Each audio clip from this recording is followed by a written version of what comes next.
One of the hardest moments for me was I was fundraising for this building. We had started the actual building process.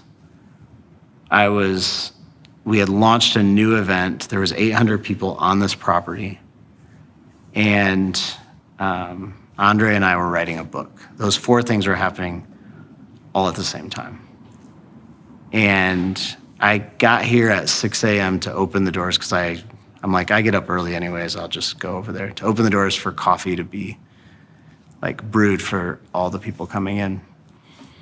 And I found myself, I actually don't really know what happened, but it was like I was in a back room back there weeping on the floor, and someone on my team found me. And it was a panic attack. And it was like, I think I believed what everyone else believed, that I could figure it out on my own. Because that's what everyone kind of said to me also. Like, it's like, oh, you're gonna figure this out. We believe in you, kind of thing. And it was like a moment where I could not do all those things on my own. And yeah, it just fell apart. I remember Plywood when we had an office in our house. It was our guest bedroom. We had one desk, and Jeff sat there, and then we had my best friend Giselle was his assistant or whatever, and she sat somewhere else or in a chair or something because there was only one desk, so that would fit, and that was it in our guest bedroom for a year or so at least. And then I remember at one point we had like 5 interns one summer, and they just scattered through my whole house, like living room, kitchen, and had stuff everywhere. And I would come home from work and my whole house was just interns and coffee cups and paperwork and Jeff and Giselle in the office. And yeah, so our house was Plywood for a really long time. And that was interesting and fun. And I was grateful when we got some office space. I think definitely leadership brings about a lot of loneliness. You serve a whole community of people, and who looks out for you? Who checks in with you? Who makes sure that you're okay?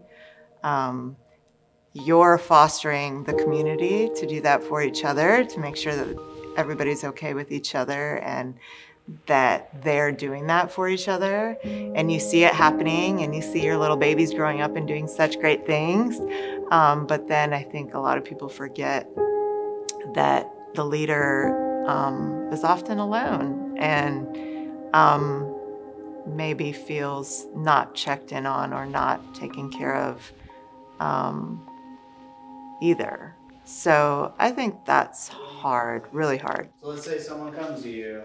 This feels all over the place. So asking like, what do you currently do is like, we try to post on Instagram every other day. I mean, every other week, like, but that's not necessarily where our people are. So does it even matter? Right? No, I mean, like, being a part of the cohort was perfect timing for me. I was very green, very brand new into this nonprofit world, and I didn't know much, but I knew that I knew what I wanted to do. I just didn't know how to get there.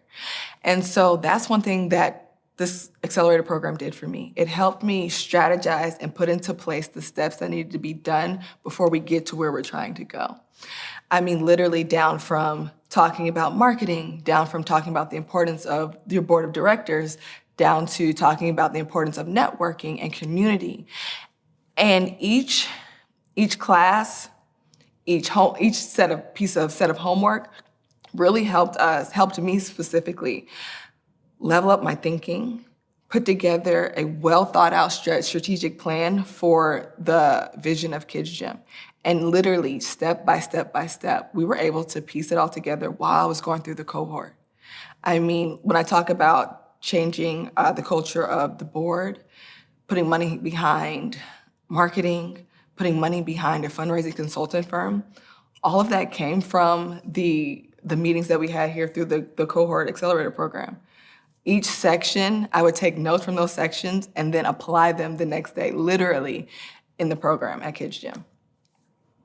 I mean, talk about game changer for me personally, but also professionally. What about restating the question? Do I need to do that like you said? You Or know, however you see fit to kind of work the question into the answer, just so that for context, because they won't hear my voice. Okay, So if you can restate it in, okay, some way I'll try. to give some context, that'll be helpful. All right, we'll see. Not a very good rule follower, so you might have to pull me back. No, that's all good. One of the interesting things maybe that is healthy about Plywood is the dichotomy between trying to grow the organization and then trying to maintain a cultural foundation, which is excellence and creativity. And so, great example of that is this building, this space that we're in.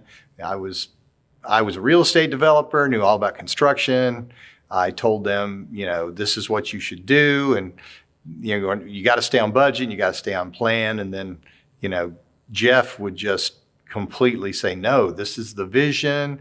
Our event space back over my shoulder, he called it it was a pit. He called it the pit of possibility, and I called it the dark pit of despair and destruction. And it was a healthy.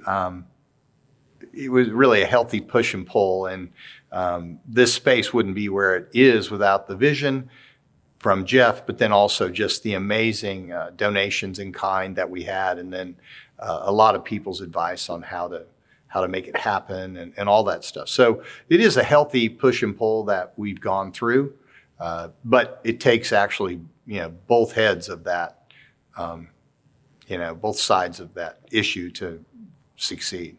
Thank you, sir. You're welcome. This is great. As Gonna be my new boss. success and influence increases, the amount of people that understand the tensions that you're feeling decreases. So it tends to get more and more lonely as a leader, which I think is the tension that everyone in our community feels, right? They think no one else has been through what I'm going through right now. And you feel like you're on an island, which there are. I think that's been why our community has worked, is like they find each other. But then you go home and you bring all of that energy, all of that confusion, all of that loneliness into your home, which at times can create incredible confusion with your kids because they don't understand what you just went through. It can create dissension with your partner because they're like, I don't care what you're going through, you have things you need to do here, and are you focused on me? So like the wrestling with who is more important is a constant tension. Do the kids think you're present? Does your partner feel like you're connected? And does your work really understand what you need, right? That's the tension we live in every day. Brett, go. Just go.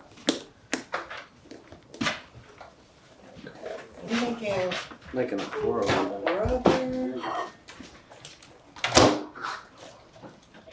That's all your stuff? No, In my early 20s, I quickly learned that I struggled with a lot of insecurities. Like I had always had that in high school, but in my 20s, it just kind of magnified. And I learned that while I struggle with it, I wasn't talking about it. And then when I started talking about it, I learned, oh my gosh, other people struggle with it and they're not talking about it. Entrepreneurship can be very lonely. It starts off with a lot of support. Sometimes my experience is that it started off with so much excitement and energy. And then when it gets quiet, like what is your self-talk? And for me, when it got quiet, where the momentum slowed down or my profit and loss statements looked a certain way, or, mistakes that I made, or having to let go somebody. All of those moments, I recognize my self-talk.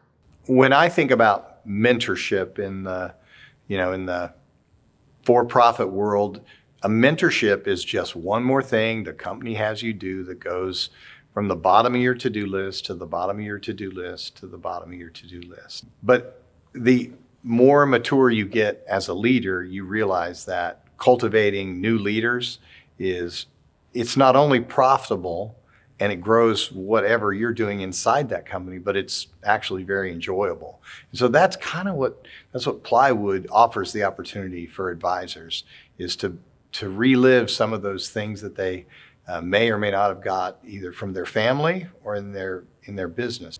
When a person takes the step to say, I'm going to be a social entrepreneur and I'm going to change the world, that's like a filter. It's like, these really are exceptional people, and we get to pour into them some knowledge and some training and just watch what happens. That's fantastic.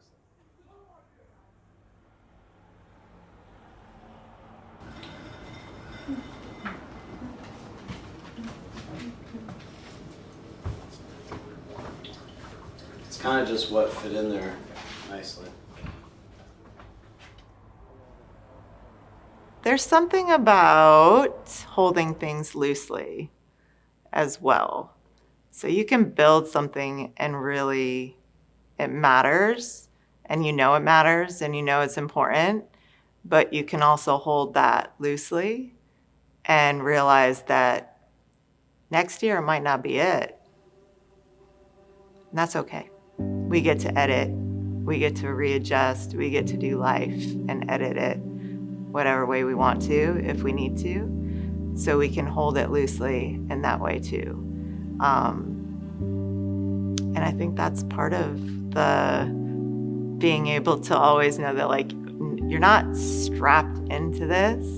And with that, you can also say, therefore, I love what I do and I want to still keep doing it because I want to keep doing it, not because this is where I'm strapped into.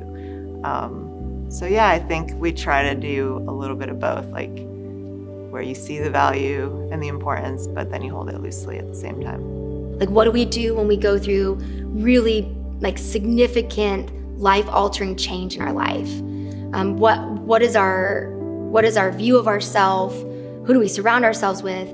And while I could speak on that because that was something I was going through, I don't think Jeff really recognized how healing that was for me, because when I felt like nobody wanted to be around me anymore.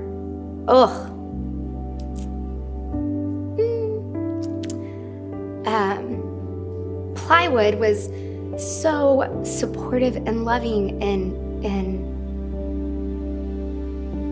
reminded me that my circumstances don't disqualify me, and change.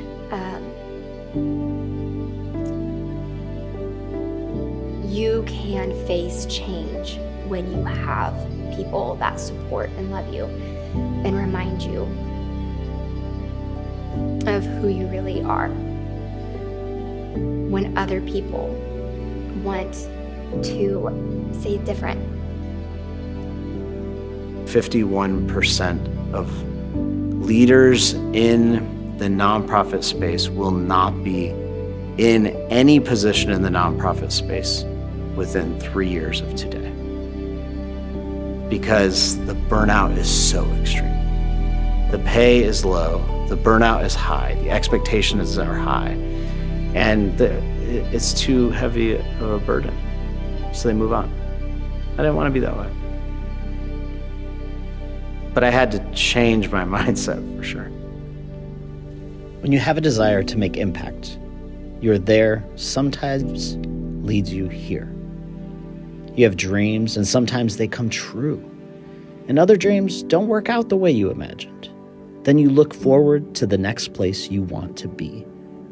I struggle being content with progress. I see more clearly how far we have to go. Do you have a dream you hope to become reality? This is why we created Plywood, a community of social impact leaders. These people have literally changed my life, the lives of others, and will help you get from here to there.